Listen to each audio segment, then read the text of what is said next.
la grabación. Em, Bien, ¿qué le pareció la lectura de Hobbes? ¿Cómo estuvieron? Ahora si quieren pueden abrir los micrófonos así me cuentan. ¿Alguna dificultad? ¿Se acuerdan? Una de las cosas que yo le preguntaba con Dotti era precisamente qué dificultades habían tenido en la lectura. ¿Y qué les pareció Hobbes en ese sentido?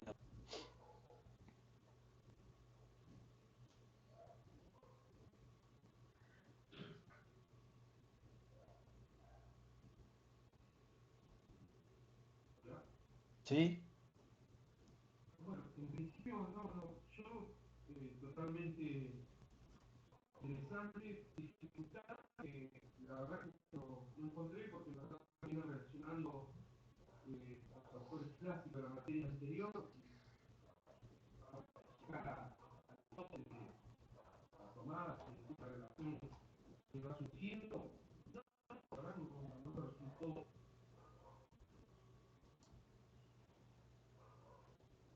Ahí se cortó un poco, no sé si resultó complicado, decías Alberto. ¿Y el resto qué le pareció? ¿Algún comentario inicial?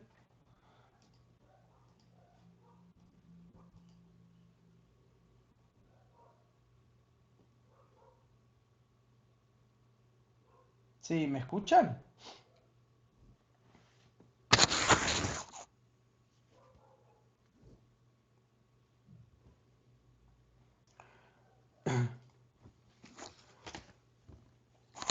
Sí, ¿me escuchan o no?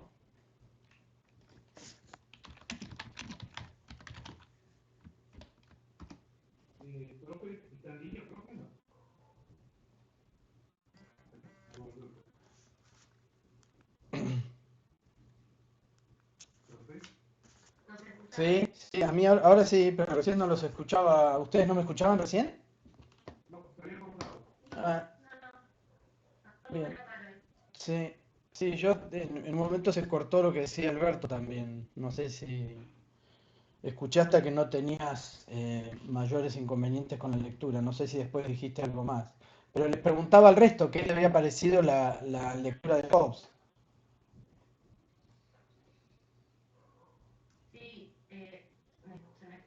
Sí,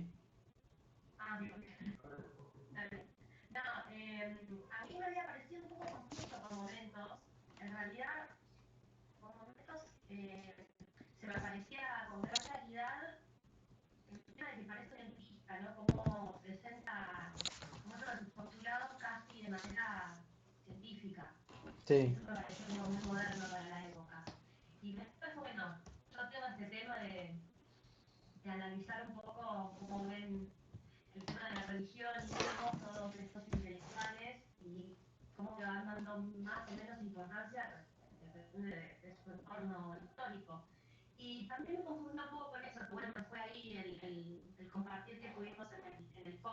claro. Sí, ahora vamos a charlar un poquito más sobre eso.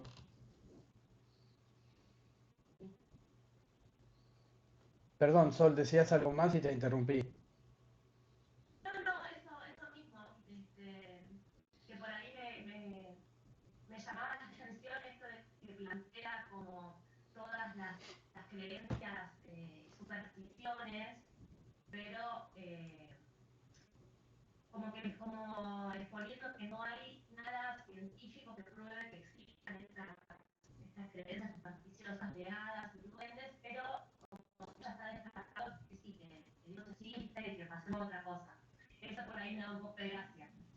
Sí, bien.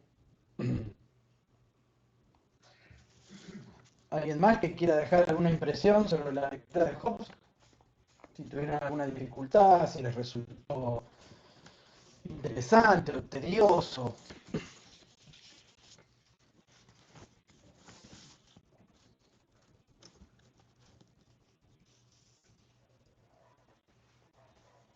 Bien, pasemos entonces, si les parece, al PowerPoint. Porque digo, una de las cosas que siempre llama la atención de Hobbes es que digo, hay dos o tres presupuestos que son los que siempre primero aparecen cuando nos encontramos con Hobbes, ¿no? Sea en bibliografía secundaria o sea en Google, en las redes sociales, o sea incluso en algunas referencias de sentido común que uno encuentra, sobre todo en gente de la disciplina, ¿no?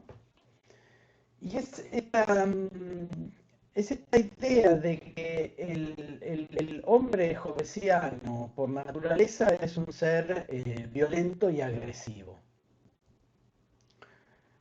No, está el hombre, el lobo del hombre, que es una cita que no está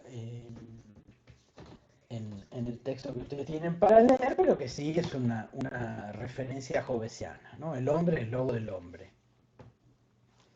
Y describe ese estado de naturaleza hipotético como un estado de guerra, por lo tanto hay, eh, digo, no es totalmente descabellado hablar de un hombre natural, un sujeto natural en Hobbes, que sea naturalmente agresivo.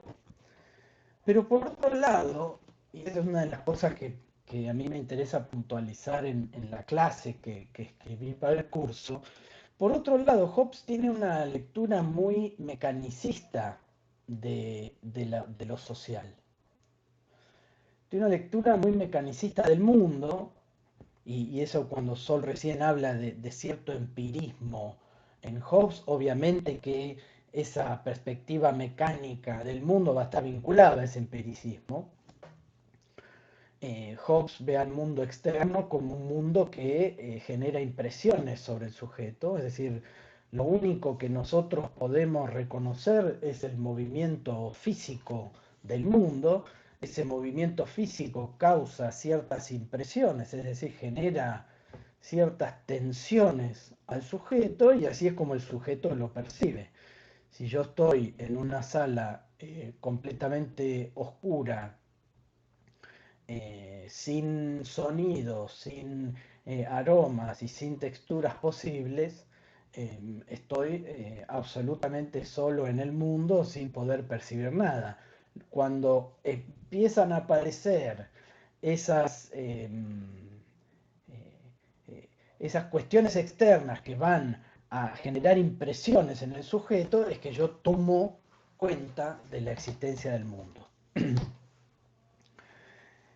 Entonces, si uno lleva esa percepción mecanicista del mundo a la forma en que Hobbes entiende las relaciones sociales, bueno, algo de eso hay también, ¿no? De que el sujeto se transforma en un sujeto agresivo, ese hombre natural es un hombre agresivo en el momento en el que toma contacto con su alteridad, ¿no? Como dos objetos movidos por el viento que se encuentran en el mundo y se chocan entre sí. Y allí es donde el sujeto va a reaccionar en ese encuentro con el otro, allí es donde va a reaccionar con desconfianza, etcétera, ¿no? Con las causas de la discordia que ustedes describían en las preguntas que trabajaron esta semana. Pero mientras tanto, mientras el sujeto tiene una vida solitaria, en general uno encuentra que no es que necesariamente ese sujeto sale a buscar la violencia y sale a buscar la agresión, sino que la agresión más bien se da en el contacto con esa alteridad. Digo, en otros años de la materia hemos trabajado con el libro Robinson Crusoe, ¿no? De Daniel Defoe. En Robinson Crusoe uno encuentra precisamente el hombre jovesiano. Robinson Crusoe se dedica a su isla, a progresar materialmente en su isla, consiguiendo alimento, criando animales, generando defensas contra el clima, viendo cómo curarse de las enfermedades.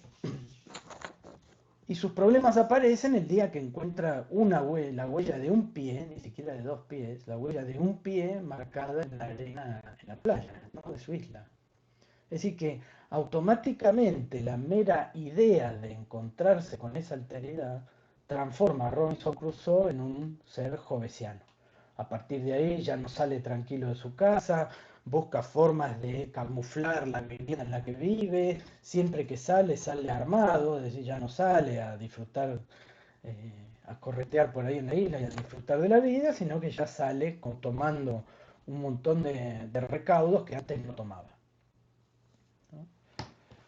Entonces, eso me parece que es importante marcarlo, ¿no? Por un lado, esa idea de mecanicismo, de cómo las impresiones del mundo externo van generando que el sujeto reaccione de algún modo, reaccione a partir de lo que siente a través de los sentidos.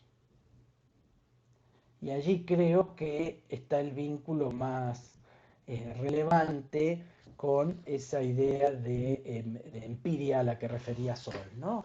El empirismo precisamente lo que va a plantear es que la evidencia, el empirismo poco ortodoxo, ¿no? Pero que la evidencia que nosotros podemos considerar adecuada para dar una explicación, para proveer una predicción o para cualquier otro tipo de análisis, tiene que ser una evidencia que sea asequible a través de los sentidos, ¿no?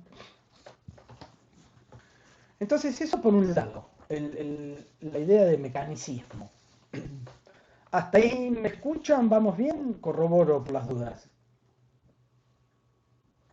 Sí, perfecto. Bien. Perfecto, Rodrigo. Dale, gracias.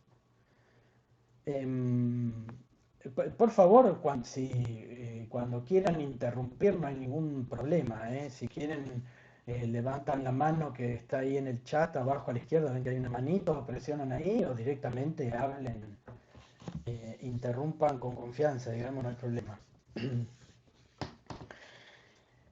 Entonces, ¿por qué es importante ese mecanicismo en Hobbes? Porque allí, a partir de ese mecanicismo, es que uno puede entender mejor cómo surgen las diferencias en el análisis de Hobbes. Por eso es que el primer punto que tienen ahí en el PowerPoint es la idea de mecanicismo y diferencia. Es decir, no es solo que esa percepción mecánica de Hobbes es importante en pos de precisar mejor el análisis hobbesiano, sino que lo que a mí me resulta más relevante, porque incluso creo que eso tiene consecuencias para el análisis político hoy, es cómo a partir de ese mecanismo, cómo a partir de esas tensiones externas al sujeto, van creando, van dando origen a la diferencia, es decir, a la emergencia de ese sujeto. ¿Por qué? Porque ese sujeto que está en una situación de la nada, como yo trataba de describir en un cuarto oscuro, sin ruido y sin ningún estímulo para lo sensorial, ¿no? Ese sujeto, dado que no tiene ningún impacto externo a él, ningún estímulo, el sujeto no es un sujeto, es un ente más inerte en el mundo. Se va a transformar en sujeto una vez que esos estímulos provoquen algo en el sujeto. Y allí es donde va a aparecer ese sujeto como diferencia. Y en el caso de Hobbes, ahí es cuando va a aparecer ese sujeto en tanto individuo, punto central para la teoría política moderna. Fíjense que acá estoy tomando esa emergencia de una reacción particular a un estímulo como una diferencia, ¿no? Es decir, que cada discurso que emerge, cada lenguaje que emerge a partir de esos estímulos externos, yo lo estoy tomando aquí como diferencias. Hago un paréntesis para que esto, a ver si logro aclarar esto un poco mejor. Uno podría decir que la política puede ser entendida como aquella actividad en la cual se ponen de acuerdo ciertas diferencias. ¿Sí? La política sería la instancia en la cual se gestionaría la diferencia entre diferencias, ¿no? Para hacer un poco un trabalenguas. ¿Se entiende esa idea de diferencia? ¿Cómo estoy haciendo referencia a ella? ¿Qué quiero decir con eso? Las diferencias entre los sujetos. Exacto, pero como cada sujeto al mismo tiempo es una diferencia en sí mismo. ¿Sí? Cada reacción a esos estímulos externos va a ser diferente una de la otra. Por lo tanto, yo lo percibo de una forma y otra persona lo percibe de otra forma, y allí es donde es necesario el acuerdo para zanjar esa diferencia, algo así. Pero vos mismo vas a percibirlo de manera distinta hoy que mañana que ayer. también, por lo tanto, esas diferencias en la percepción lo que hacen es que existan muchos discursos sobre esa diferencia. ¿Sí? Diferencia es al mismo tiempo el individuo, en el lenguaje que estoy utilizando, ¿no? El individuo, cada una de esas reacciones, al mismo tiempo que la diferencia entre ellos. Cada individuo es una diferencia. ¿Por qué sucede esto, que cada individuo es una diferencia? Porque las pasiones con las que reaccionamos a esos estímulos, dice Hobbes, las pasiones son siempre las mismas, digo, las pasiones, ¿no?, que generan la discordia van a ser siempre las mismas. El problema es que siempre son distintos los objetos de esas pasiones, las cosas a las cuales las pasiones van a dar lugar. Es decir, frente a algo que yo encuentro placentero, puede venir Héctor y describirlo como algo doloroso o no placentero, o puede venir, o algo que yo juzgo como algo estéticamente agradable y algo que me da placer de ver o de escuchar, y Sol puede generarle dolor de oídos, escuchar eso que a mí me genera placer. Es decir, que la reacción al estímulo externo es diferente en cada uno de nosotros y eso nos transforma a nosotros en diferencias. A partir de ahí yo puedo decir que soy diferente a Héctor y que soy diferente a Sol. A partir de la reacción que tengo a ese estímulo externo a los sentidos. ¿Sí? Sí, queda claro. Bien. Ustedes van a ver ahí en el capítulo 1 del Leviatán cómo Hobbes dice, el objeto de la pasión, ¿no? El objeto será siempre una cosa, la percepción del objeto será otra. La percepción del objeto será otra. Es decir, que a ese mecanismo Hobbes le va a sumar un sujeto diferente entre sí, es decir, un sujeto diverso. La percepción del objeto siempre, del mismo objeto, siempre es otra entre todas esas diferencias.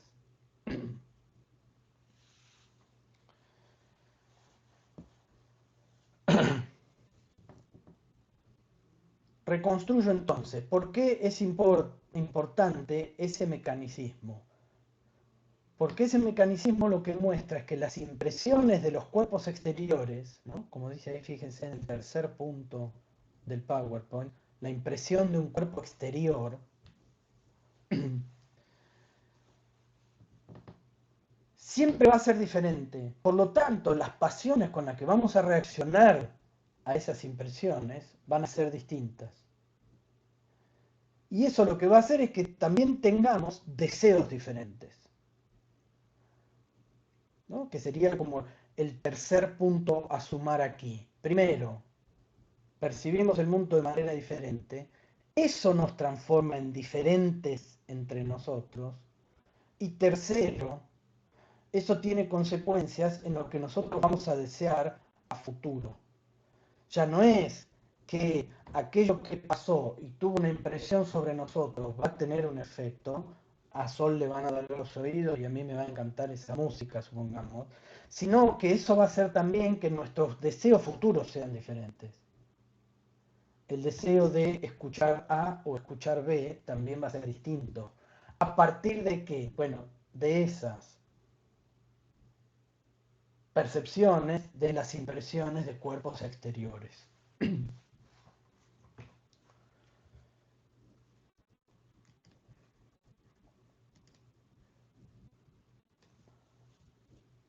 ¿Cambió el PowerPoint al que dice, al que se titula diferencia? Bien. Hasta ahí vamos entonces, ¿no? Vemos el mundo de manera diferente, por lo tanto va a haber una pluralidad de formas de entender el mundo. Eso nos transforma en diferencias, es decir, en sujetos que a partir de percibir el mundo distinto, también vamos a desear y vamos a percibir a ese deseo de maneras distintas, con pasiones diferentes. ¿Dónde reside la relevancia de esto? En que los sujetos van a juzgar eso que sucede en el mundo de manera diferente. Aquí estamos agregando, como si se quiere, un cuarto elemento relevante. Ya no es aquello que percibimos diferente, ya no es que simplemente somos diferentes, ya no es que deseamos cosas diferentes, sino que también vamos a evaluar el mundo de manera diferente. Los vamos a juzgar de manera diferente. ¿Qué hago yo cuando juzgo algo? ¿No? Cuando juzgo algo, lo evalúo.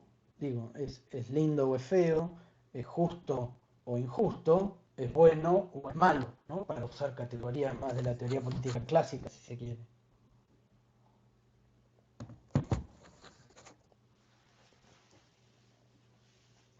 Es decir, que las diferencias hacen a un mundo que juzga de manera, que es juzgado, perdón, de manera diversa. Un mundo que es evaluado de manera diversa. Y fíjense si no es así, si constantemente nosotros vamos por el mundo social evaluando de manera diversa un montón de situaciones. Pensemos en las reacciones a la pandemia, al crecimiento de los contagios. Cada uno de nosotros constantemente está haciendo evaluaciones sobre esa pandemia y está haciendo evaluaciones de por qué crecen los contagios en base a lo que uno leyó en la prensa, en lo que, o escuchó en la radio, o lo que uno ve con las personas a su alrededor, ¿no? Constantemente estamos evaluando esta idea de que la gente no toma los recaudos necesarios, el sistema de salud no estaba organizado como debiera, la clase política reacciona de una forma y no de otra. Es decir, nosotros estamos constantemente evaluando qué sucede con la pandemia. Estamos juzgando de manera diferente qué sucede con esta circunstancia sanitaria.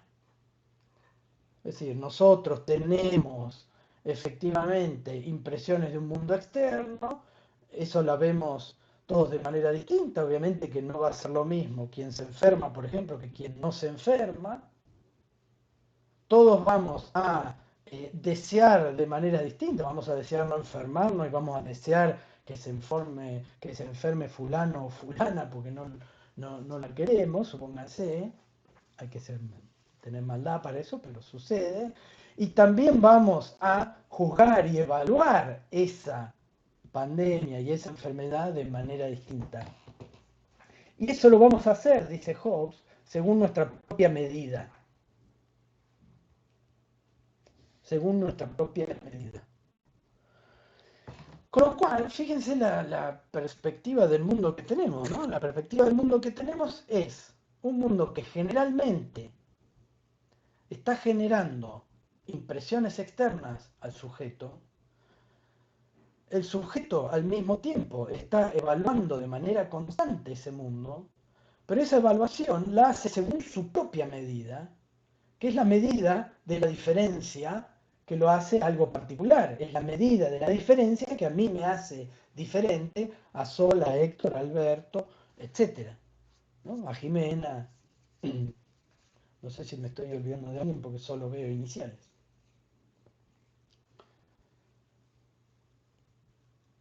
Es decir, que no hay un ordenamiento específico de esas propias medidas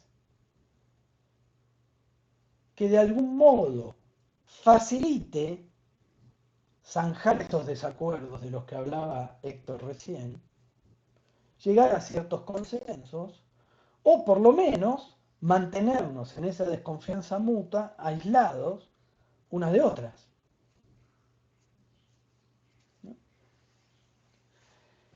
Ese es un problema importante para la política, y por eso Hobbes en un momento va a decir, ese es un problema de la República, la frecuencia con que allí se habla sin significado.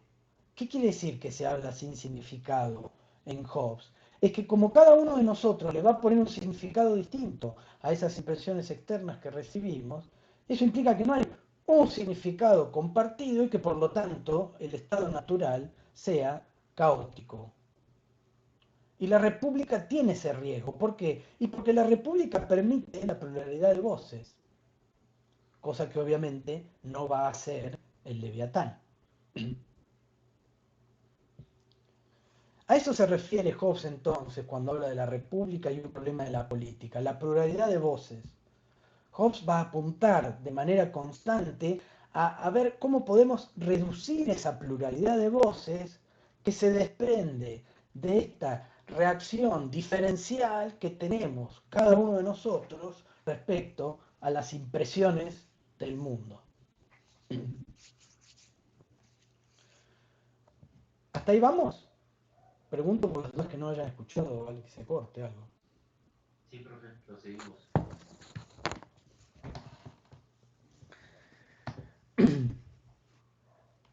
Eso es lo que lleva a muchos estudios sobre el Leviatán a pensar a este libro como una teoría de los significados. Es una teoría del estado absoluto, ¿no? Es el primer teórico del estado moderno, exacto. Sin embargo, el Leviatán, el trabajo de Hobbes, es una profunda teoría de los significados. ¿Cómo se originan los significados que le damos al mundo? ¿Cómo se comparten? ¿De qué manera se articulan, se podrían articular políticamente esos significados? Y las respuestas que da son sumamente interesantes, ¿no? La lectura del Leviatán como una teoría de los significados es sumamente interesante. Uno puede ver cómo Hobbes va reconstruyendo un argumento, ¿no? Y retoma en el capítulo 2 y hace referencia al capítulo 35 de la tercera parte. Es decir, tiene un esquema sumamente organizado y perfectamente expresado en todo el libro de cómo el significado del mundo, la pluralidad de significados del mundo, es el problema frente al cual nos encontramos.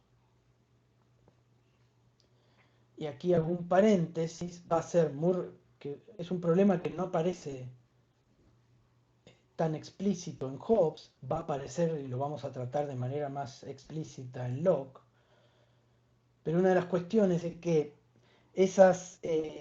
la política también define no solo la imposición de un significado, no solo resuelve las contingencias de esa pluralidad y de esa diversidad de significados que tiene el mundo, sino que la política va a definir también cuáles son las diferencias que pueden dar significado al mundo. Ustedes van a ver que Hobbes constantemente menciona a aquellos que por ignorancia adoptan la mirada del mundo que tienen otros. son engañados demagógicamente, son engañados de manera supersticiosa, son engañados por la religión. Es decir, que la política, esto lo vamos a ver más claramente en Hobbes, no solo opera sobre el conflicto entre las diferencias, sino que también opera en la percepción de cuáles son las diferencias que efectivamente le van a poder dar un significado al mundo. Hay sujetos que por su irracionalidad y hay sujetos que por su ignorancia no van a poder dar ese significado. La política también opera en ese sentido, ¿no? Y después vamos a encontrar autores en la teoría política contemporánea, autores más contemporáneos a nosotros, donde se va a hablar de la idea de la política como matriz de toda diferencia, ¿no? Es la política la que genera la emergencia de la diferencia, pero eso ya lo vamos a ir charlando incluso cuando hablemos de Marx. Cierro el paréntesis que le decía, ¿no? En definitiva, ¿por qué es importante esa idea de diferencia? Bueno, porque cada una de esas diferencias, que son los individuos, van a juzgar y van a evaluar el mundo según su propia medida. Es decir, que no vamos a poder encontrar un significado del mundo que nos permita tener un orden, sino que va a ser un mundo caótico donde cada uno evalúa y juzga de manera autónoma.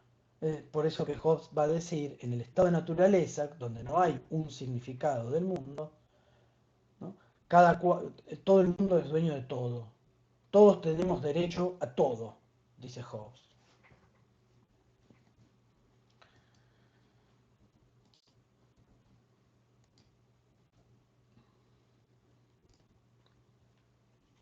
Bien, el estado de naturaleza va a ser precisamente ese momento en el cual no hay un significado.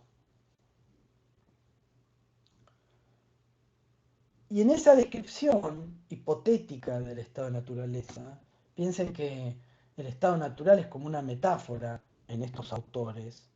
Ellos plantean que es un caso hipotético. Locke va a mencionar que hay ciertas tribus de América. Piensen que en esa época, en 1600, no, siglo XVII, todavía se pensaba América como ese lugar natural. Muchas de las reconstrucciones de la idea de estado de naturaleza se generan a partir, no de un conocimiento de primera mano por parte de estos autores, de esas sociedades que ellos definían como más primitivas, sino también por los relatos, muchas veces bastante fantásticos, de los primeros viajeros por el mundo. Con la modernidad, piensen que el mundo se expande en términos de tiempo y espacio, ¿no? Un mundo que antes estaba circunscripto a la lectura de los 4.000 años del diluvio, se expande y empiezan a aparecer fósiles que tienen millones de años, ¿no? Se expande en el tiempo y se expande en el espacio. La tecnología permite que empecemos a viajar por el mundo y ese mundo europeo occidental que se restringía básicamente al Mediterráneo, si se quiere, ampliado, ese mundo comienza a hacerse más grande, ¿no? Luego el descubrimiento de América, los viajes a Asia. Es decir, que de esos relatos se nutre muchas veces esa idea de un estado hipotético, natural, en el cual nos encontrábamos originalmente y de allí evolucionábamos, entre muchas comillas, hacia ese mundo occidental y cristiano que era como la meta de la historia, ¿no? ¿Qué es lo que vamos a encontrar en esa descripción del estado de naturaleza? Y en general muchos de ustedes ya eso lo describieron al momento de dar cuenta de las causas de la discordia en Hobbes. Lo primero que vamos a encontrar es cómo en esa teoría de los significados que veíamos antes, ¿no? En ese mecanicismo y en esa emergencia de las diferencias, en el origen de las diferencias, y aquí creo que esto puede ser relevante para el intercambio que tuvimos con Sol en el foro, es que fíjense, Es verdad lo que dice Sol, que la idea de Dios aparece de manera sistemática en el Leviatán. Las referencias a lo divino son constantes.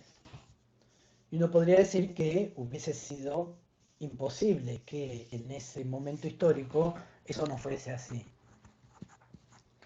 Es decir, que la idea de Dios como creador omnipotente del mundo aparece en estos autores modernos e ilustrados, ¿no?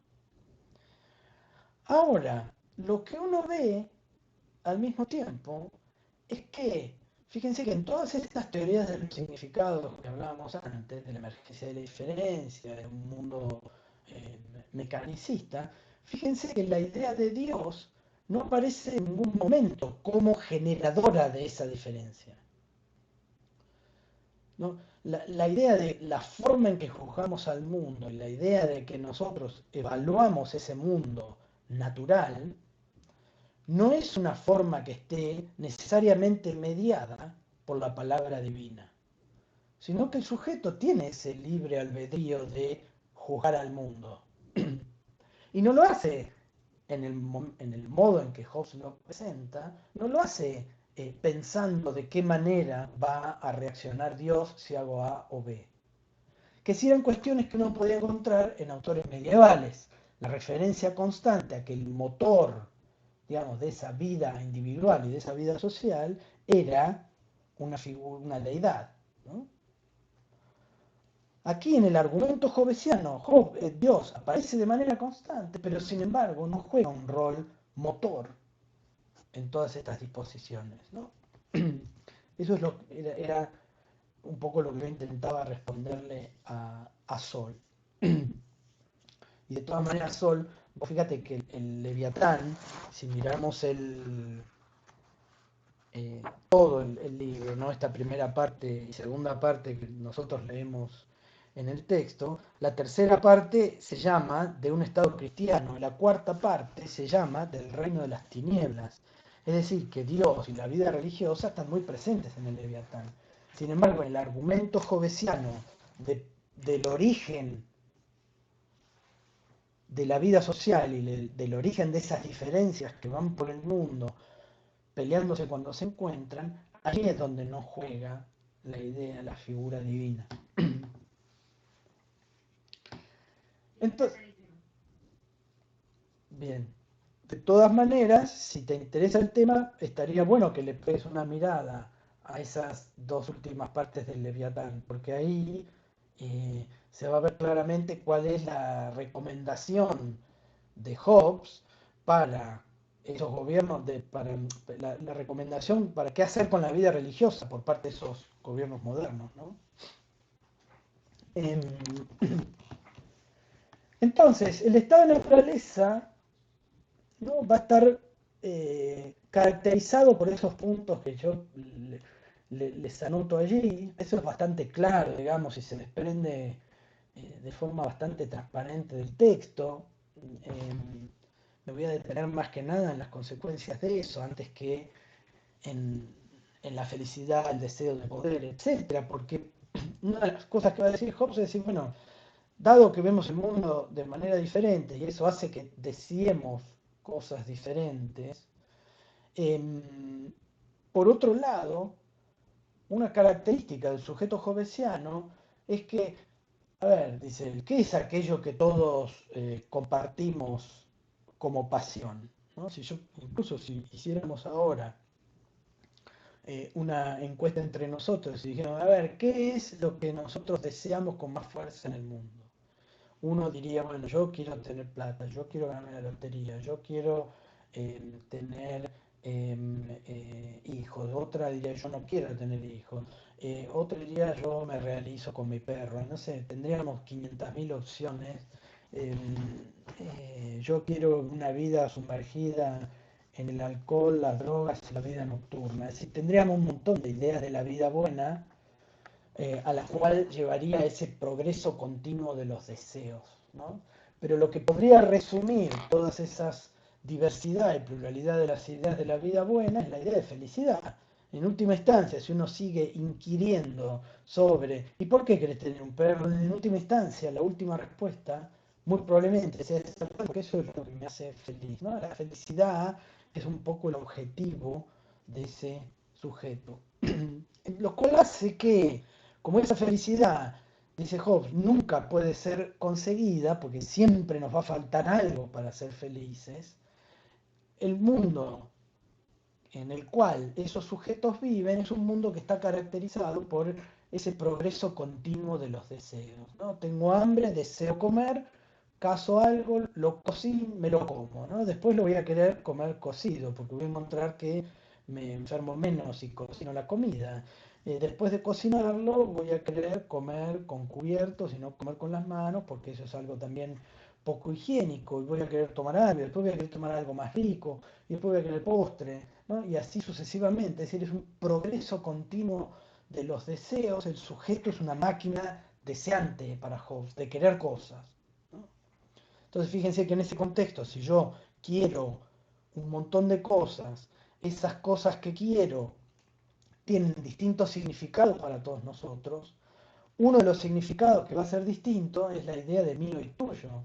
Entonces va a estar Alberto con sus objetos, ¿no? Con sus platos, sus cubiertos, comiendo, y va a ver que llega Sebastián. Y Alberto no sabe, en el momento en que se encuentra con Sebastián, si Sebastián viene a saludarlo, si Sebastián viene a quitarle los platos, si solo viene a comerle la comida, o si además de comerle la comida le va a quitar los platos, si además le va a ocupar la casa. Es decir, Alberto no sabe qué va a hacer Sebastián en el momento de ese encuentro, fortuito o no.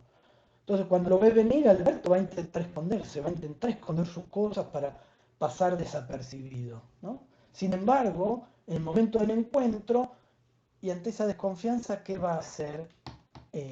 Ante esa falta de seguridad y desconfianza, ¿qué va a hacer Alberto? Y en el momento del encuentro va a pegar primero, por las dudas, ¿no?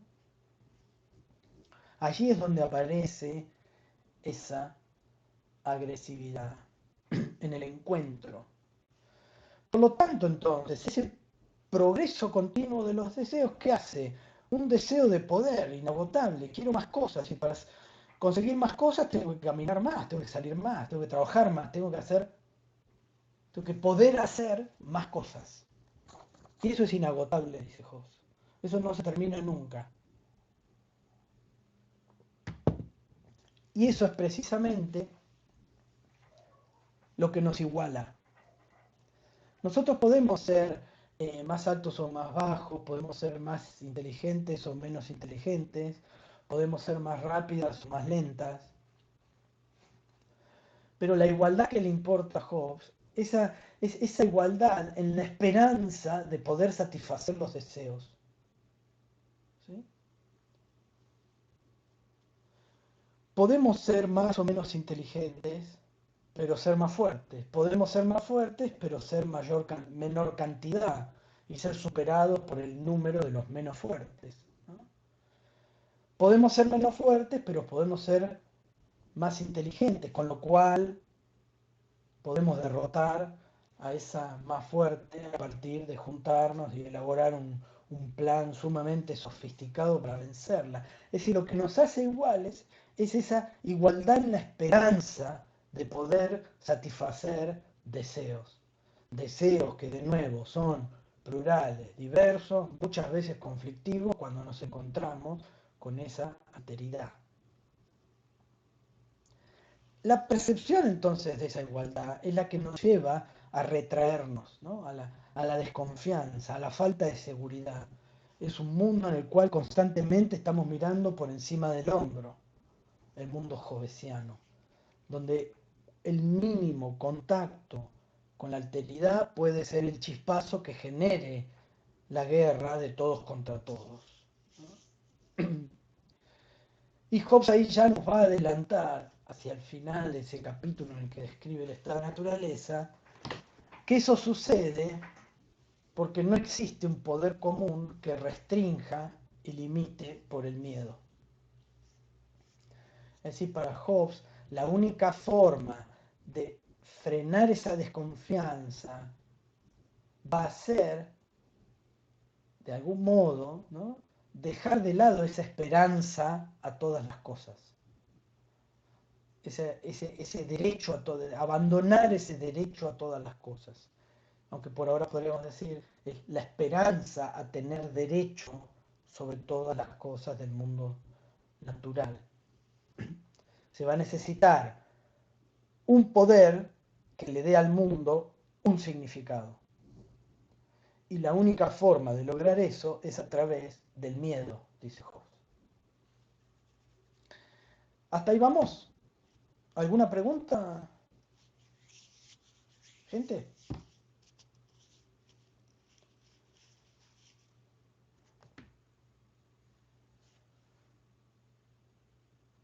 ¿Me escucha? Ahí estaba terminando de tomar apuntes. Bien, bien. ¿Se escucha? Sí, sí, me escucha. Y se ve la diapositiva de estado de naturaleza, se ve, ¿no? Sí. Sí, se ve correcto. Bien. Bueno, cada tanto digan algo o tosan, cosa que yo me doy cuenta que hay alguien del otro lado, porque es bastante raro esto de estar hablando solo en un cuarto. Sí, Sí. bueno.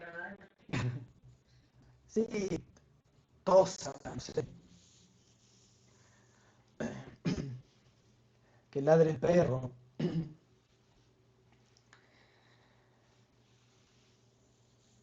Bien. ¿Seguimos entonces?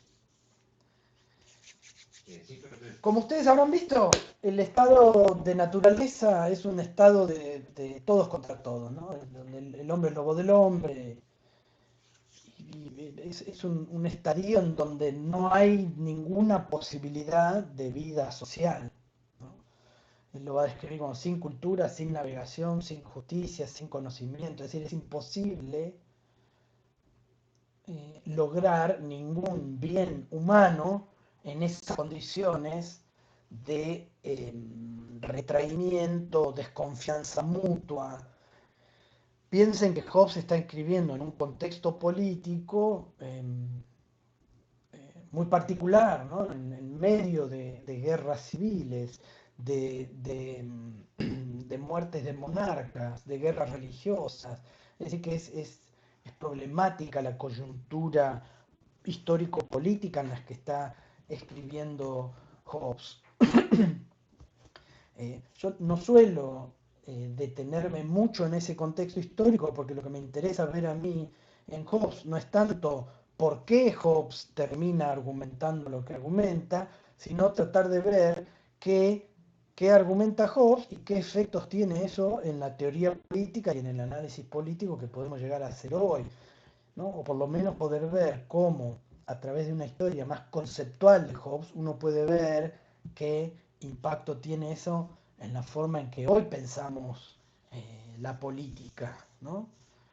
Es por eso que después vamos a tratar de ver cómo la tradición que van a hacer con Hobbes y con Locke va a ser diferente a la tradición que van a hacer con Rousseau y con Marx, ¿no? Con Hobbes y con Locke vamos a ver cómo nace una tradición que después se va a resumir, estoy siendo bastante superficial, pero por ahora no importa, que se va a resumir en la idea del liberalismo y una idea de democracia radical en Rousseau y en Marx que va a estar más vinculada a un republicanismo radicalizado antes que a un liberalismo, ¿no? Es decir, lo interesante de Hobbes es que uno ya empieza a encontrar los primeros ingredientes de ese liberalismo, a pesar de que Hobbes está pensando, ¿no?, y nos va a proponer como salida del estado de naturaleza un estado absoluto, que es muy lejano al estado que va a pensar Locke y que después va a pensar el liberalismo moderno, ¿no? Pero sin embargo, y aquí quizás me adelanto un poco, pero no importa, esta idea de que el individuo ya puede juzgar el mundo, puede juzgar el significado del mundo en ese estado natural, el que no hay un estado social, eso ya nos muestra que la idea de sujeto, la idea de individuo, es anterior a la vida social. Por lo tanto, si uno quiere teorizar sobre la forma que va a tener ese mundo social, ya no va a poder dejar de lado esa idea de un individuo que es anterior a la vida social. Porque si ese individuo es anterior a la vida social, lo que tiene que hacer la vida social es garantizar esa existencia y garantizar ese poder de juzgar. ¿Sí? Es decir, que el hecho de que ya haya un sujeto que tiene una idea de la vida buena que es anterior a la vida social, ese es un punto central para la teoría política liberal. Porque en tanto teóricos políticos y teóricas políticas lo que vamos a tener que hacer es garantizar esa prioridad tanto cronológica como lógica que tiene el individuo para el Estado, para la vida política en general. Esto sería importante que quede claro y vamos a volver sobre eso. Si no quedó claro, por favor pregunten y vuelvo a explicarlo, no hay problema, ¿no? En ese estado de guerra, una de las cosas que cuesta hacer, una de las cosas que no podemos hacer, es anticiparse a la conducta de los demás. Y aquí quiero hacer un paréntesis en relación a esa anticipación a la conducta de los demás. ¿Por qué? Porque una de las cosas que vamos a ver a continuación cuando nos introduzcamos en la idea de ley natural en Hobbes, es que lo que él va a decir es que la ley natural viene dictada por la idea de razón. La razón es razón y lenguaje, él va a mencionar la idea de logos griego, eso ustedes ya lo vieron en Teoría Política 1, ¿no? La idea de razón, y automáticamente Hobbes va a vincular esa idea de razón al cálculo, ¿no? A racionalizar un cálculo.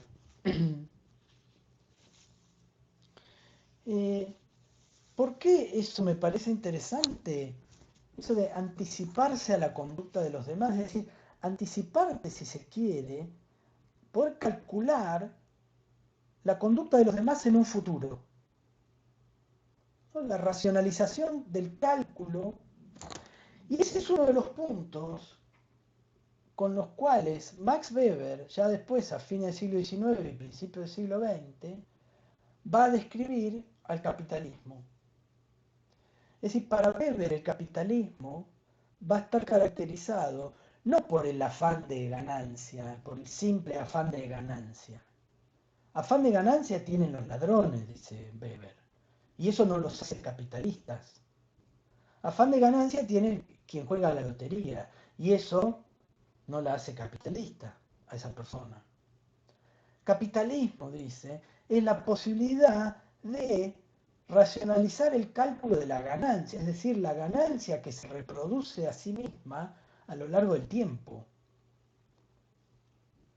Es decir, que en esta teoría política moderna, que fíjense cómo va a tener, sigue teniendo, pero como, en base a lo que dije, uno puede tener como ya todavía sigue teniendo un rol en la teoría política contemporánea weberiana, cómo la razón y la racionalidad en esa teoría política moderna va a estar siempre asociada a la racionalidad de un cálculo.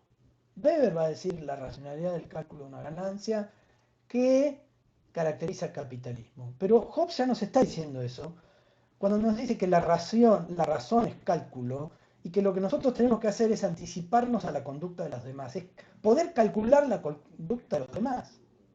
La gran incerteza que caracteriza al estado natural es esa incertidumbre sobre qué va a hacer esa alteridad en el momento en que nos encontramos con ella. ¿Qué va a hacer? Voy por un sendero, viene una persona de frente. ¿Qué va a hacer? ¿Se va a correr? ¿Me va a dejar pasar? ¿Me voy a tener que correr yo?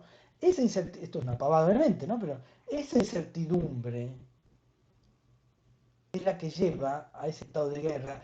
Y esa incertidumbre de no poder calcular la conducta de esa alteridad es la que lleva a las incomodidades, es la que lleva a que no podamos cooperar para tener mejor cultura, que no podamos cooperar para tener navegación y con eso tener más comercio, más justicia, colaborar, etcétera. Eso es lo que genera las incomodidades del estado de guerra. Es decir, que ese deseo que veíamos tiene cada diferencia, porque mecánicamente responde a estímulos de su ambiente, ¿no? Esos deseos que son el origen del problema, si se quiere, porque esos deseos, como no son únicos, hacen que no podamos anticipar la conducta de los demás y que eso nos lleve a una guerra de todos contra todos. Sin embargo, ese mismo deseo de rechazar aquello que es no placentero es lo que nos va a permitir salir del estado de naturaleza. De algún modo, las pasiones y los deseos son el origen del problema, pero también el origen de la salida.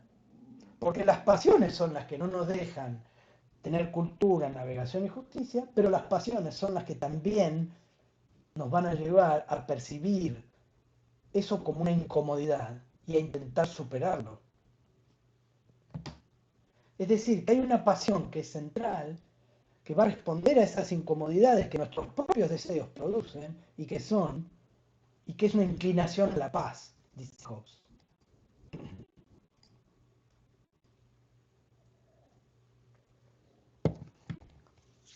¿Les apareció la otra diapositiva? Bien.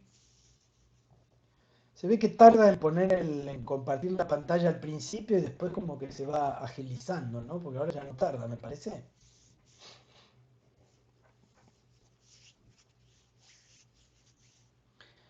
¿Cómo es la salida de ese estado de naturaleza? La salida del estado de naturaleza se va a dar por dos cuestiones. Por la pasión y la razón, dice Hobbes. El deseo de bienes y no poder disfrutar de esos bienes, ¿no? Como le pasaba a Alberto, que llegaba a Sebastián y no podía disfrutar de nada porque no sabía, siempre tenía que estar mirando por arriba del hombro para ver que no le vengan a robar y no le vengan a quitar lo que él creía que era de él, porque no era de él en el estado de naturaleza, él creía que era de él. La propiedad no existe en el estado de naturaleza porque yo creo que este libro es mío, pero cualquiera de ustedes podría reclamar la propiedad sobre ese libro porque el significado de lo que es mío y tuyo es diverso y es individual, no hay significados comunes, no hay un significado, por lo tanto, Alberto creía que esa comida y ese plato era de él. Ese deseo de bienes, entonces, sobre todo de poder disfrutar los bienes, y más que nada el miedo a la muerte violenta, de eso escapamos todos, dice Hobbes. Y por eso ese es el único derecho que el sujeto no cede al Leviatán, que es el derecho a la autopreservación, el derecho a mantenerse con vida.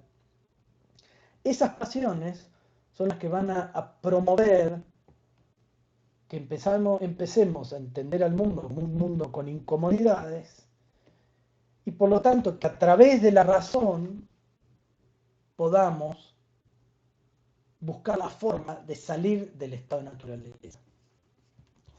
Porque la razón, ¿qué es lo que hace? Es dictarnos las leyes naturales, dictarnos la ley natural.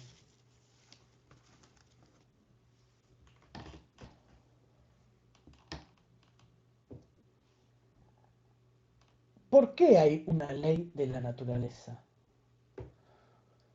Fíjense, cuando Hobbes comienza a hablar sobre ley natural, ¿no?, que va a hablar de las leyes naturales primera y segunda y de los contratos en el capítulo 14, después va a haber como 20 leyes naturales, pero esta primera y segunda, digamos, son las más relevantes, ¿no?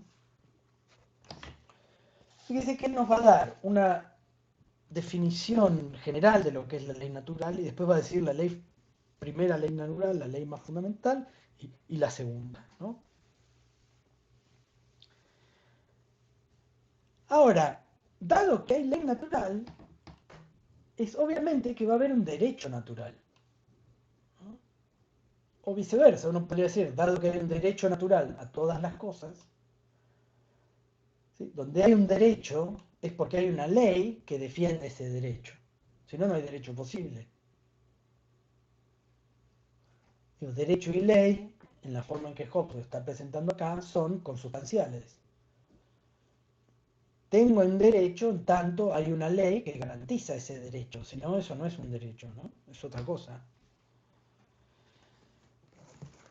De nuevo, allí vemos la relevancia de Hobbes para la tradición liberal, ¿no? Esta idea de que hay un derecho natural, y con natural, ¿qué queremos decir? Que es anterior al derecho que nos puede dar la vida en sociedad, es anterior a cualquier derecho que nos pueda garantizar el Leviatán, por ejemplo.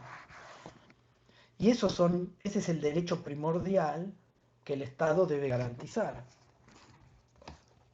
que la ley debe garantizar. ¿Y cuál es esa ley natural que garantiza el derecho que para Hobbes es la libertad que tiene cada hombre de usar su propio poder según le plazca? Cito ahí del primer párrafo del capítulo 14. La libertad que tiene cada hombre de usar su propio poder según le plazca para la preservación de su propia naturaleza, esto es, de su propia vida, y consecuentemente de hacer cualquier cosa que conforme a su juicio y razón se conciba como la más apta para alcanzar ese fin. Entonces el derecho es el derecho a la libertad de usar su propio poder para preservar su propia naturaleza. Libertad para preservar la propia naturaleza. Libertad de utilizar ese poder que veíamos nos caracterizaban tantos sujetos para preservar la propia naturaleza. Es decir, que el derecho natural es un derecho a la libertad, ¿no? Y la libertad en Hobbes es una libertad negativa, impedimentos, ¿no? Es la ausencia de obstáculos, la ausencia de impedimentos para actuar. Es decir, que no haya nada que pueda impedir que yo lleve adelante esa autopreservación, porque eso es un derecho natural que tengo. Entonces digo, fíjese cómo de esa idea de derechos naturales se va a ir desprendiendo luego la idea de derechos humanos, ¿no? La declaración en general de los derechos universal de los derechos del hombre, ¿no? De la Revolución Francesa va a tener también ese carácter de cómo hay ciertos derechos que son innatos, digamos, ¿no? No importa en qué circunstancia hemos nacido, no importa demográficamente qué lugar ocupamos, esos derechos los tenemos y deben ser garantizados, ¿no? Y allí es donde aparece la definición de ley natural, ¿no? La ley natural, y cito, es un precepto o regla general descubierto mediante la razón, por el cual a un hombre se le prohíbe hacer aquello que sea destructivo para su vida o elimine los medios de conservarla. De nuevo capítulo 14 del Leviatán, ¿no? Se le prohíbe hacer aquello que sea destructivo para su vida o elimine los medios de conservarla. Es decir, la ley natural me marca que va a haber un obstáculo a esa libertad. Yo no me puedo dejar morir, no me puedo entregar para morirme. Incluso después, cuando firmemos y estemos en el Leviatán, si el Leviatán me persigue, tengo la obligación natural y moral de escaparme de esa muerte, ¿no? Entonces, es un precepto, regla general, descubierto mediante la razón, ¿no? Ahí es donde no aparece la idea de divinidad. Es decir, para descubrir la ley natural, el sujeto necesita la razón, no necesita una mediación divina. Solo con su razonamiento reconoce esa ley natural y por lo tanto ese derecho natural.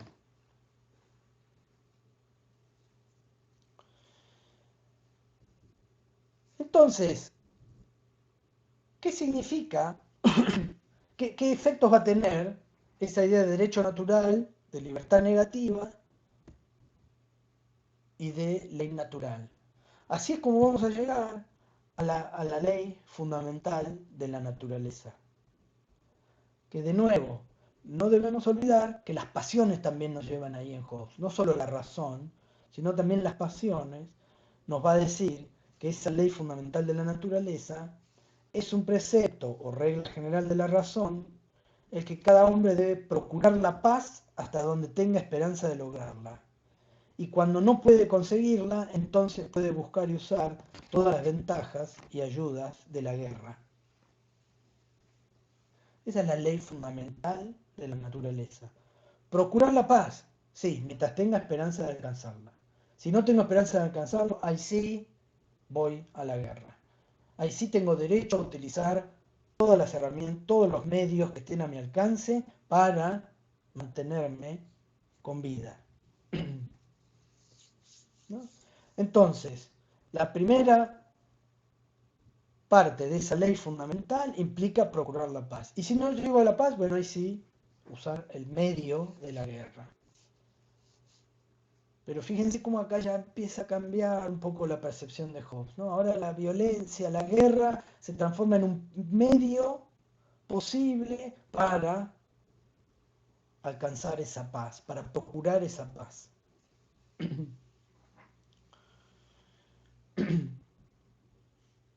¿Cómo se logra eso?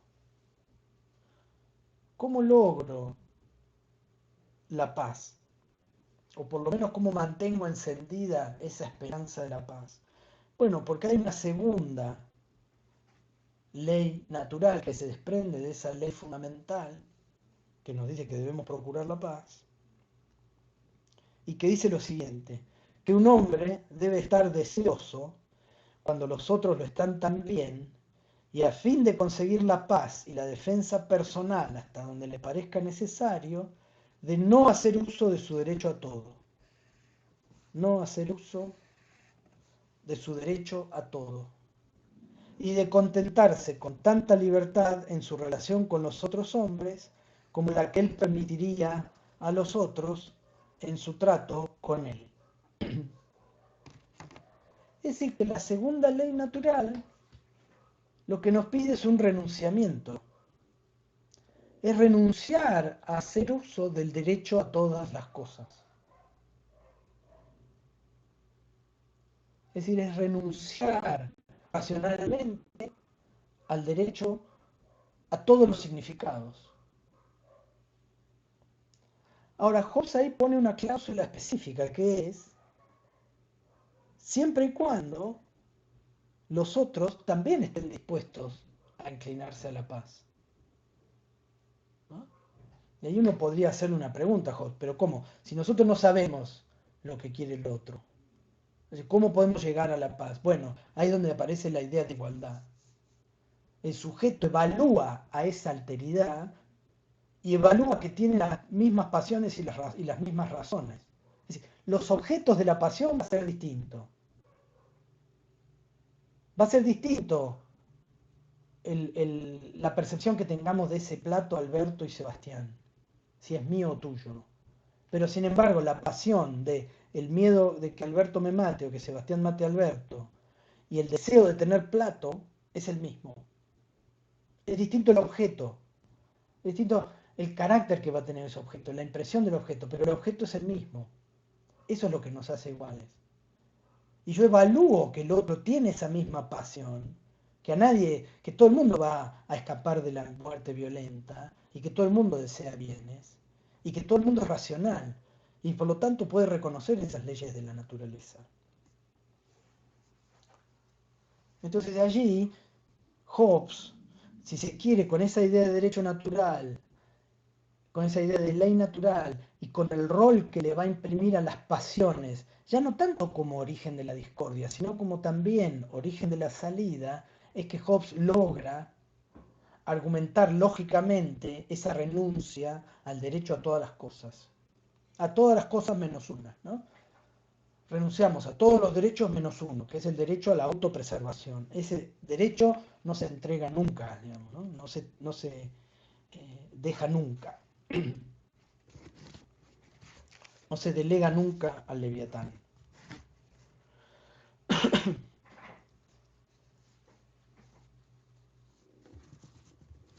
significa no hacer uso del derecho a todo? Volvamos al primer ejemplo tonto del plato y la comida, ¿no? Lo que significa es que los sujetos deben privarse, dice Hobbes, de la libertad de impedir. Privarse de la libertad de impedir. Ahí la doble negación, ¿no?, de privarse e impedir es interesante. Nosotros debemos privarnos de impedir. Es decir, yo debo privarme de impedir que Alberto goce de su derecho natural. Privarme de impedir que el otro goce de eso que yo deseo. Debo privarme de la libertad de impedir.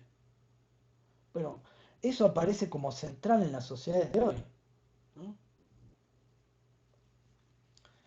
¿Qué juego privarse de la libertad de impedir implica en esta idea de pandemia y de no poder salir a la calle y de llamar a marchas en contra de la cuarentena, ¿no?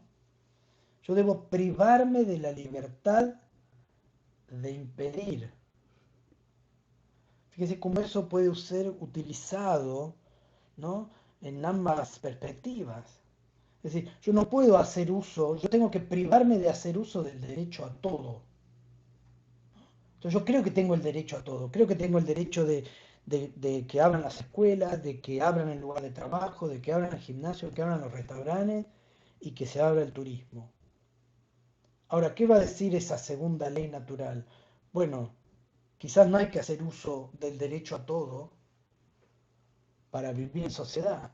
Es decir, vivir en sociedad impide privarse de ciertos derechos, dice Hobbes, ¿no?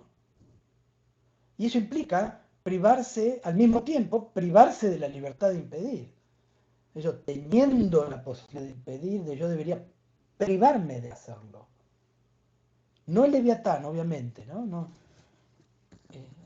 No hagamos el anacronismo de poner hoy al Leviatán en nuestra sociedad contemporánea, ¿no? En el Leviatán eso no sería un problema, digamos. Es imposible que los sujetos actúen en contra del Leviatán, porque esos sujetos son parte del Leviatán.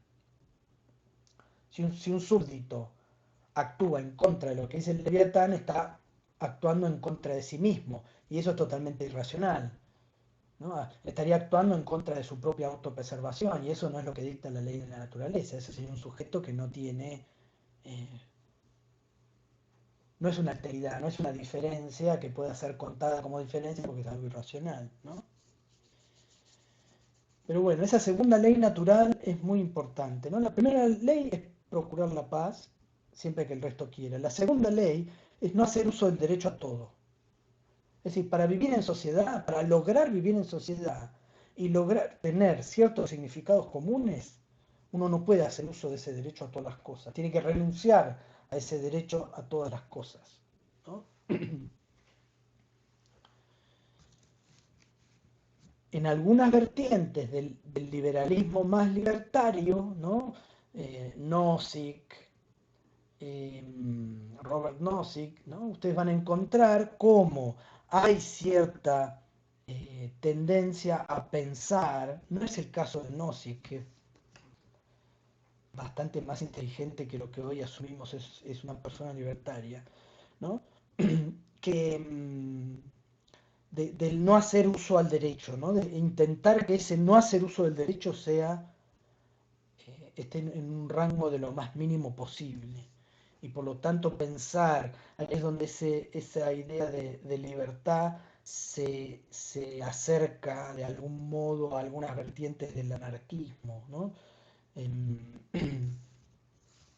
Estado, Anarquía y Utopía se llama el libro de Robert Nozick, que es muy relevante para entender el pensamiento libertario dentro de las variantes del liberalismo. Bien, hasta acá vamos. ¿Algo que quieran preguntar? Ya queda poquito, no se preocupen. Es un poco más largo de lo que esperaba. Vamos bien, perfecto, gracias. Esas pasiones y esa razón que se conjugan del modo que describíamos recién. Yo voy a subir también este PowerPoint al aula virtual y el video de la clase lo voy a subir a YouTube, porque al aula virtual es difícil subirlo, ¿no? Generalmente se traban y no terminan de subirse. Y después le paso el link de YouTube. Em, Entonces, ese contrato es una transferencia mutua de derechos. Es decir, yo renuncio al derecho a todas las cosas, al derecho a todo, y le cedo esos derechos a un poder absoluto que limite a aquellos que de otro modo violarían el contrato, ¿no? Es decir, a un tercero externo que a través del miedo, perdón, que a través del miedo limite y logre que no todos hagan uso del derecho a todo. Que no todos hagan uso del derecho a todo. En realidad que nadie haga uso del derecho a todo, ¿no? Ese contrato puede ser entre los sujetos y un monarca, o puede ser también una asamblea de hombres, eso Hobbes lo expresa ahí. Hobbes obviamente era monárquico, pero él tiene claro que puede ser una asamblea de personas, no necesariamente una sola persona quien imponga el poder. Pero esa transferencia mutua de derechos, después vamos a ver cuáles son las características del Leviatán y cómo el Leviatán es un estado absoluto que define absolutamente todos los aspectos de la vida de los sujetos, ¿no? La religión que profesan, la educación que reciben, si van o no a la guerra, qué comen, qué producen, qué intercambian. Es decir, el Leviatán es un poder absoluto que ahí sí impone un significado único para todos esos sujetos, ¿no? Yo transfiero ese derecho, me quedo solo con el derecho a la autopreservación y todo el resto van a parar al Leviatán, ¿no? Lo interesante de eso, de la figura del contrato, más que nada esa idea de la transferencia mutua de derechos, etcétera, eh, la van a poder identificar rápidamente. Donde sí me quiero detener es en esta idea de cómo el contrato en Hobbes crea ambas instancias, digamos, de la sociedad civil y la sociedad política. Si ustedes recuerdan, en la unidad anterior, una de las cosas que decía Habermas, ¿no? Y a grandes rasgos, es que tanto Moro como Maquiavelo todavía veían a la sociedad civil y a la sociedad política como dos esferas totalmente indiferentes y autónomas, ¿no? Maquiavelo ponía el acento en la sociedad política, pero no miraba necesariamente lo que podía llegar a suceder en algo así como la sociedad civil, ¿no? El súbdito de Maquiavelo es siempre el que obedece, el que obedece porque es engañado por el príncipe, obedece porque es convencido por el príncipe, obedece porque es reprimido por el príncipe. Pero no hay ningún germen de sociedad civil de lo cual pueda salir algo más que una revuelta violenta, ¿no? Y en el caso de Moro, lo que pone su atención solamente sobre la sociedad civil y no tanto sobre la sociedad política, es decir, no hay relación, por ejemplo, entre utopía y otros estados. Es decir, que la administración, la gestión y la administración y la gestión de la sociedad civil es la que logra de manera autónoma darse un gobierno, ¿no? Entonces aparecen como dos esferas independientes y autónomas. Por eso es que no son considerados autores modernos, sino que son considerados por Habermas como autores que están en una transición a la modernidad. En Hobbes ya vemos, si seguimos a Habermas, un autor moderno, donde el contrato crea ambas instancias, la sociedad civil y la sociedad política, ¿no?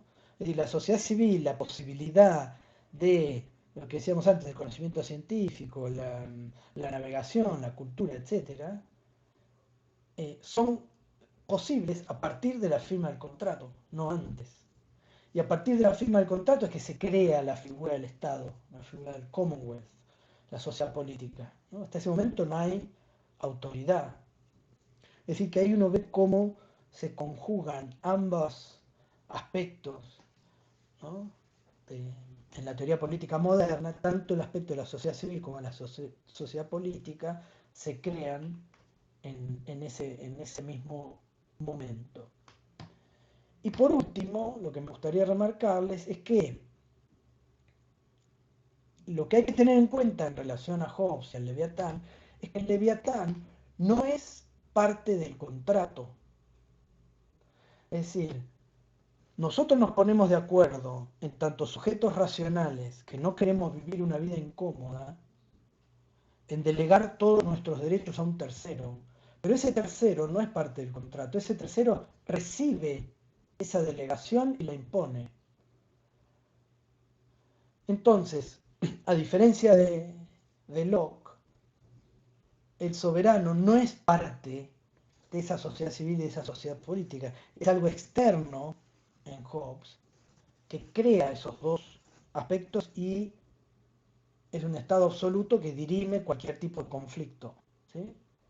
Es decir, que el Leviatán, el soberano, la soberanía, no es parte del contrato, ¿sí? El contrato crea ambas instancias, pero automáticamente ese tercero al cual yo cedo mis derechos se autonomiza de ese contrato. Puede ser uno de nosotros o nosotras o no, pero se autonomiza. Bien. Preguntas hasta acá. Esto sería todo por hoy. Pero, a ver, dudas o consultas o sugerencias. Soy todo oído. Profe, con respecto a esto último, donde vos decías de que en el Leviatán no hay, por decirlo, obligaciones mutuas entre el rey y los súbditos. Sí. ¿Qué especie de contrato entonces existe ahí? Porque estamos hablando de contrato, o sea, el contrato crea obligaciones que son recíprocas. Exacto. Crea obligaciones que son recíprocas entre los súbditos, pero no en relación al Leviatán, ¿sí? Si nosotros nos ponemos de acuerdo en formar parte de un cuerpo común, una vez firmado ese contrato, eso no se puede romper. Es decir, las obligaciones recíprocas son entre nosotros en tanto súbditos, pero no son obligaciones del Leviatán en relación a nosotros. ¿Por qué dice Hobbes? Él da dos razones. Primero, porque el todo nunca va a ir en contra de sus partes, ¿sí? Ustedes tienen ahí la típica, la tapa del Leviatán, ¿no? Para corroborar eso. Déjenme que les muestre la ilustración. Espero que se pueda ver en la camarita. A ver si alcanza a verse, más o menos. No se ve nada.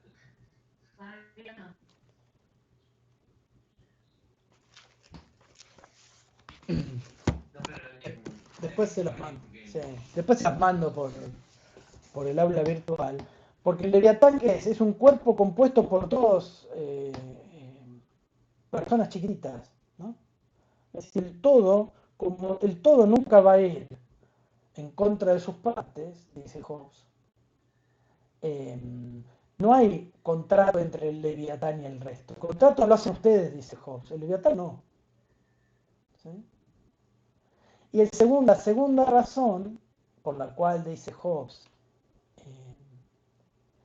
no se necesita contrato es porque Hobbes en un momento dice, bueno, mucha gente me podrá decir que es peor el remedio que la enfermedad, ¿no? Al final, salimos de Guatemala para ir a Guatepeor, dice, salimos del estado de naturaleza, donde todos nos matamos unos a otros, para ir a terminar con el Leviatán, que es totalmente arbitrario y absoluto, un poder totalmente absoluto. Hobbes va a decir, no, eso no es así. El remedio no es peor que la enfermedad. No hay nada peor que el estado de naturaleza, ¿sí? A cualquier orden es mejor que caos del estado natural. Esas son las dos razones que va a dar Hobbes para eso. Es decir, no hay contrato entre súbditos y Leviatán. ¿Sí? Sí, está bien. No me complace mucho, pero bueno, es esto que Sí, sí, eso es lo claro, eso es lo que... algo que sea vivir en ese estado de Leviatán. Claro. Bueno, yo lo relaciono un poco a lo mejor con el ejemplo anterior que viste, Sí, porque hoy en día podemos percibir muchas personas que no están de acuerdo con esta figura, ¿no? Del Leviatán, que postulan por qué yo tengo que salir con barbijo a la calle, por qué yo tengo que hacer sí, una cuarentena, por qué yo tengo que vacunarme, vacunar a mis hijos, como está implícito que ese Estado no debería tener que regular mi vida en todos esos aspectos, ¿no? Cuando es algo que está instalado como condición para vivir como sujetos en sociedad. exacto. Sí, eso es un problema, precisamente porque vivir en sociedad es un problema hobbesiano, digamos. Para vivir en sociedad debemos renunciar al derecho a todas las cosas, no hacer uso del derecho a todo. ¿Tenemos derecho a todo? Sí, pero si no queremos vivir con esas incomodidades perpetuas y somos seres racionales que a través de la razón podemos reconocer la ley natural, dice Hobbes, deberíamos ceder esos derechos al Estado, al Leviatán. Por eso es que hay problemáticas hoy que siguen siendo problemáticas que Hobbes ya veía, ¿no? Como dice Héctor, ¿me gustaría a mí vivir bajo el Leviatán? No, pero los problemas que conceptualmente Hobbes está describiendo existen hoy. El porqué de la obediencia al Estado, el porqué, qué supone pertenecer a una comunidad, ¿no? ¿Qué implica el reconocimiento de esa vida comunitaria? Eso es súper relevante en términos hobbesianos. Digo, después podemos dar una respuesta hobbesiana o no. Obviamente que va a haber respuestas de estados que son mucho más violentas, ¿no?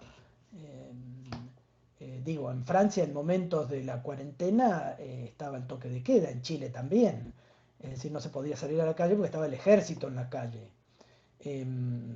Uno después puede preferir eso o no, pero son preguntas que Hobbes se hizo, ¿no? Y cuya respuesta es muy interesante además. Más allá, de nuevo, de que a mí tampoco, como a Héctor, no me gustaría vivir bajo el Leviatán, ¿no?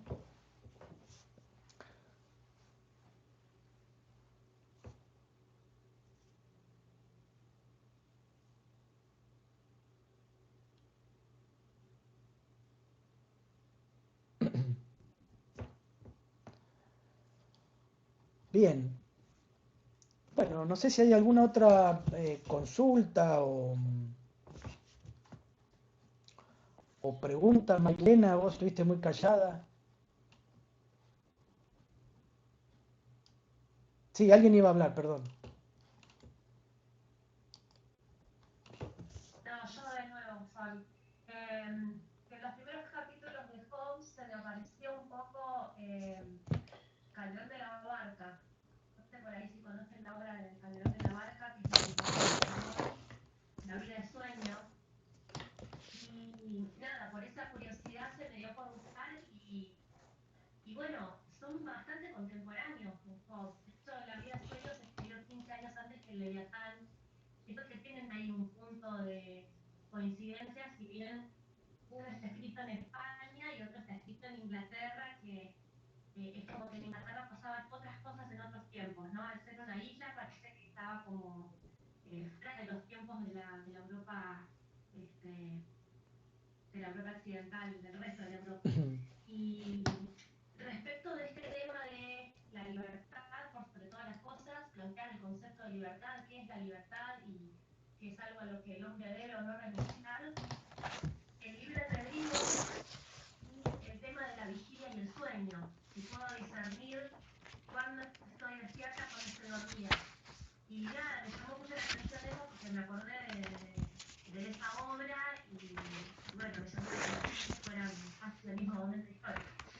Sí. Em, Está muy buena esa asociación y ustedes pueden ver, hay un momento en el cual Hobbes critica explícitamente a Francisco de Suárez, que era un intelectual jesuita español, Francisco Suárez, un filósofo, ¿no? Y dice Hobbes, considerado como el último escolástico, eh, es decir que eh, pensá que si bien en España era una realidad muy distinta, qué sé yo, una de las anécdotas que cuenta la historia que contaba Hobbes es que él escribía tanto sobre el miedo porque él decía que él era hijo del miedo, porque había nacido antes de tiempo porque su madre se había asustado mucho, había tenido mucho miedo porque decían que al pueblo, a Inglaterra, llegaba la Armada Invencible, que era la Armada Española, ¿no? Así que la Armada Española invadía Inglaterra, la madre se asustó mucho y eso aceleró el trabajo de parto. Entonces, yo escribo sobre el miedo porque yo soy hijo del miedo. Es decir, que el vínculo no era tan lejano como para que estaría muy bueno que te escribas algo sobre esa asociación, ¿no? Que puedas trabajarla. Sería interesante buscar algo de bibliografía si es que hay y producir algún texto, aunque sea breve, sobre eso que vos evidentemente ya leíste en otras instancias y que te resulta interesante vincularlo a esto que estás viendo ahora. Estaría bueno. Bueno, cuando vaya, sí, tengo que recuperar apuntes puntualmente de esa obra, pero sí, sé que están por ahí, están. Bueno, podés usar el resto del día del estudiante, por ejemplo. Bueno, te cuento, estudiantes a estudiar, te cuento que estamos teniendo varias materias acá, con compañeros, estamos tratando de terminar con teoría uno. Así que estoy un poco nerviosa de en cierto punto confundirme a Maquiavelo con Hobbes, por ejemplo, porque nada que ver, pero estoy leyendo las dos cosas a la vez y se complica. ¿Y pero por qué? Porque tenés que rendir teoría uno. Sí, tenemos que Ah, rendir teoría uno al 29. está bien. Bueno, tranquilo, estudien ahora para el 29, no se preocupen.